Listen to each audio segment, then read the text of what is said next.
नमस्ते, मेरा नाम डेविड है और आप दी ललन टॉप देख रहे हैं। लद्दाख में सीमा पर भारत का चीन से तनाव चल रहा है। ऐसे समय में केंद्र सरकार ने सेनाओं की ताकत बढ़ाने के लिए बड़ा कदम उठाया है। इसके तहत सरकार ने तीनों सेनाओं को 500 करोड़ रुपए तक के हथियार खरीदने का अधिकार दिया है।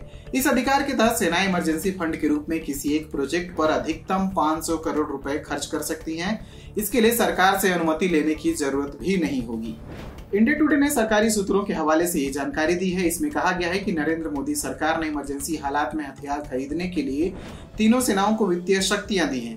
अब वे इन शक्तियों के तहत 500 करोड़ रुपए तक के नए हथियार खरीद सकती हैं या फिर किसी हथियार के बनाने में खर्च कर सकती हैं। इस प्रोजेक्ट के तहत सुरक्षा बलों को केवल रक्षा मंत्रालय से सलाह मशविरा करना होगा।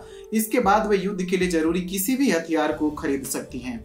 जानकारी के मुताबिक तीनों सेनाएं अपनी जरूरत वाले हथियारों और उपकरणों की लिस्ट तैयार कर रही हैं। इसमें इस बात का भी ध्यान रखा जा रहा है कि उनके जरूरत वाले हथियार तय समय पर मिल जाएं। केंद्र सरकार ने 2016 में उरी हमले और 2019 में बालाकोट एयर स्ट्राइक के बाद भी सेना को इस तरह की ताकत दी थी। बालाकोट के बाद एयरफोर्स ने इस ताकत का फायदा भी उठाया था।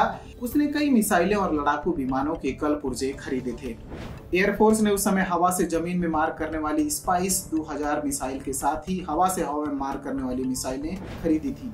वहीं थल सेना ने इजरायल से spiked anti tank guided missile और अमेरिका से गोला बारूद खरीदा था। भारत और चीन के बीच लद्दाख में तनाव है। 15 जून को दोनों सेनाओं में हिंसक झड़प हुई थी। इसमें भारत के 20 जवान शहीद हो गए थे। इसके बाद से चीन से लगातार सीमा पर चौकसी और गश्ती बढ़ा दी गई है। सर्वदलीय बैठक में पीएम मोदी ने कहा था कि जल थल नभ में हमारी सेनाओं को देश की रक्षा के लिए जो करना है वो कर रही हैं। आज हमारे पास ये क्षमता है कि कोई भी हमारी 1 इंच जमीन की तरफ आंख उठाकर भी नहीं देख सकता।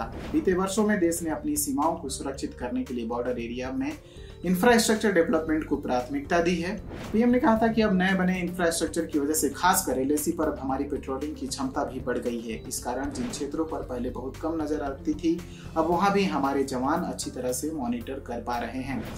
ये स्टोरी की थी हमारे साथी शक्ति ने। अगर इस वीडियो को आप यूट्यूब पर देख रहे हैं तो हमारे चैनल को सब्सक्राइब करिए, फेसबुक पर देख रहे हैं तो हमारे पेज को लाइक करिए और अब तक आपने हमारा ऐप डाउनलोड नहीं किया है तो डाउनलोड करिए। Thank you.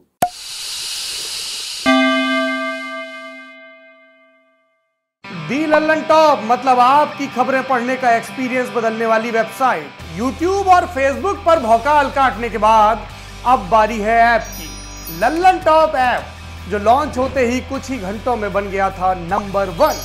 प्ले स्टोर से एंड्रॉयड ऐप इंस्टॉल कीजिए और जुड़े रहिए ललन टॉप खबरों से। अब एक ही जगह पर मिलेंगे पॉलिटिकल किस्से, ललन टॉप शो, चुनावी कवरेज, पड़ताल और आसान भाषा में। पाइए ललन टॉप की वीडियो सबसे पहले, फेसबुक और यूट्यूब से भी पहले।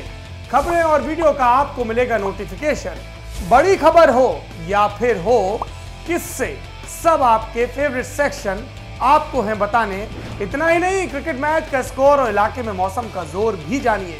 आज ही गूगल प्ले स्टोर पर जाइए और दी ललन टॉप ऐप इंस्टॉल कीजिए।